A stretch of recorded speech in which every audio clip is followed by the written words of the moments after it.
Yun. Hello mga kaibigan. Today's video natin ngayon ay eto. Magsisiramik na naman tayo. Sunog baga. Kaway-kaway sa mga kapwa nagsisiramik. Sunog baga naman tayo mga kapatid.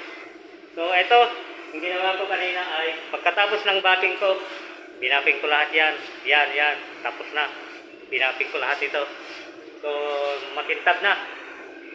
Pagkatapos ng baking, pinaliguan ko. Tapos ito, nilagyan ko ng mga tape niya. Tape sa mga gilid-gilid niya. Parang pag-baking ko ay hindi matamaan yung mga rubber niya ba. Kasi pag nag-baking ka dito, tatama yung baking, tatama yung chemical dito, compound o wax. Mahirap matanggal yung chemical dito. So nilagyan ko ng mga scotch tape niya, preparation, lahat ng ano. Tingnan niyo oh. So lahat ng mga plastic gilid-gilid niya ba. Oh. Parang pagbating ay hindi ka na kabado ka. O kaya sumablay ka, walang problema, naka-scotch tape na yan. Pagkatapos ng bating naman, yun, ni-washing na, tapos pinunasan ko. Pagkatapos ng tunas na tuyo na, yun, inaplayan ko naman ng sana, yung alcohol. Inisprayan ko na ng alcohol. Yan o. So, alcohol. Inaplayan ko naman ng alcohol. Parang yung mga matigas na compound ba, yung mga dumi, matanggal pag na-sprayan ng alcohol. At saka, pampakapit din yung alcohol sa ceramic.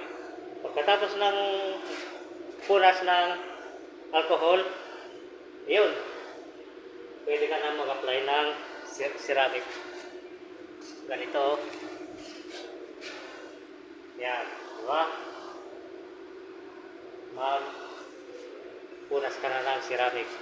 So, pagkatapos ng ceramic, pag-apply mo ng ceramic 5 to 8 minutes. Pag medyo sabi mo pwede nang punasan o matuyo na, ay punasan mo ng ito, dalawang basahan ko dito. Yan o, dalawang basahan ko. Punasan mo itong una sa basahan. Pag napunasan mo na, ito ang naman isa, pag finishing, parang lalabas yung kintab niya sa pangalawang punas. Okay?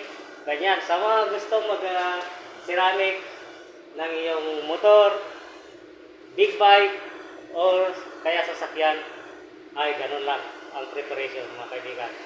Or kung kabado nyo, gusto nyo nga mas mabuti ang yung pagka-ceramic, ang yung sasakyan, dalhin nyo dito. Okay? Ipagawa nyo na lang sa mas lalo nakakaalam. Katulad namin. Sana all. Parang hindi kayo kabado at sigurado. Diba? So hanggang sa muli. Ito ang iyong sharer, Mang Felix. Magandang araw po.